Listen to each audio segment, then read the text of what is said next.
నమస్కారం. వనవానికి స్వాగతం. ఈరోజు వార్తలలోని ముఖ్యాంశాలు. ఆదివాసీల హక్కులు, అభివృద్ధి లక్ష్యంగా సెప్టెంబర్ 29, 2025 సోమవారం ఉదయం 9 గంటలకు రంపచోడవరంలోని యూటీఎఫ్ భవనంలో ఆదివాసీ అఖిలపక్ష ఐక్యత సమావేశం జరగనుంది. ఈ సమావేశానికి 7 మండలాల పరిధిలోని ఆదివాసీ నాయకులు, ప్రజాప్రతినిధులు, ఉద్యోగ సంఘాల ప్రతినిధులు, ప్రజాసంఘాల సభ్యులు, పెసా కమిటీ సభ్యులు, ఆదివాసీ మేధావులు, నిరుద్యోగి యువతీయువకులు, విద్యార్థులు పెద్ద సంఖ్యలో హాజరు కావాలని నిర్వాహకులు విజ్ఞప్తి చేశారు.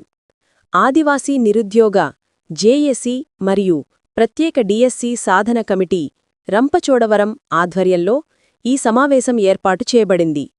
ఆదివాసీల సమగ్ర అభివృద్ధి, హక్కుల పరిరక్షణకు తీసుకోవాల్సిన చర్యలు, ఎదుర్కొంటున్న సమస్యలపై చర్చించి భవిష్యత్ కార్యాచరణను రూపొందించడమే ఈ సమావేశం ప్రధాన లక్ష్యమని నిర్వాహకులు తెలిపారు. ఈ సమావేశంలో పాల్గొని విలువైన సలహాలు, సూచనలు అందించడం ద్వారా కార్యక్రమాన్ని విజయవంతం చేయాలని ఆదివాసీ ప్రజానీకానికి ఉద్యమాభినందనలతో పిలుపునిచ్చారు. ఇది ఆదివాసీల ఐక్యతను చాటిచెప్పేందుకు, వారి గొంతుకను బలోపేతం చేసేందుకు ఒక ముఖ్యమైన వేదిక కానుందని అంచనా వేస్తున్నారు. జై ఆదివాసీ, జై ఆదివాసీ, జై ఆదివాసీ, జై ఆదివాసీ. ఉద్యోగాల నియామక చట్టం చేయాలి, చేయాలి, ఉద్యోగాల నియామక చట్టం చేయాలి, జై ఆదివాసీ, జై ఆదివాసీ. నా పేరు గుమ్మడి లోహప్రసాద్. ఆదివాసీ నిరుద్యోగుల సంఘం కమిటీ సభ్యుడిని.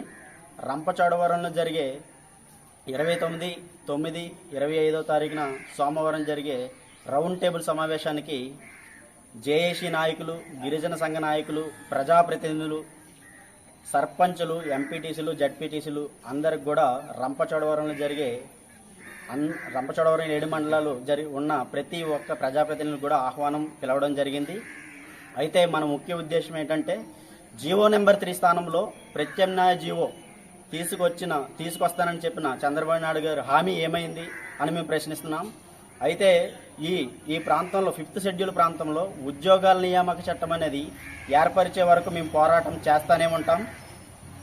ఇప్పుడు అందరికీ రేపు జరగబోయే రౌండ్ టేబుల్ సమావేశం, సోమవారం జరగబోయే రౌండ్ టేబుల్ సమావేశానికి అందరూ హాజరయ్యి జయప్రదం చేయవలసిందిగా కోరుచున్నాం. జై ఆదివాసీ, జై ఆదివాసీ. ఉద్యోగాల నియామక చట్టం చెయ్యాలి, ఉద్యోగాల నియామక చట్టం చెయ్యాలి.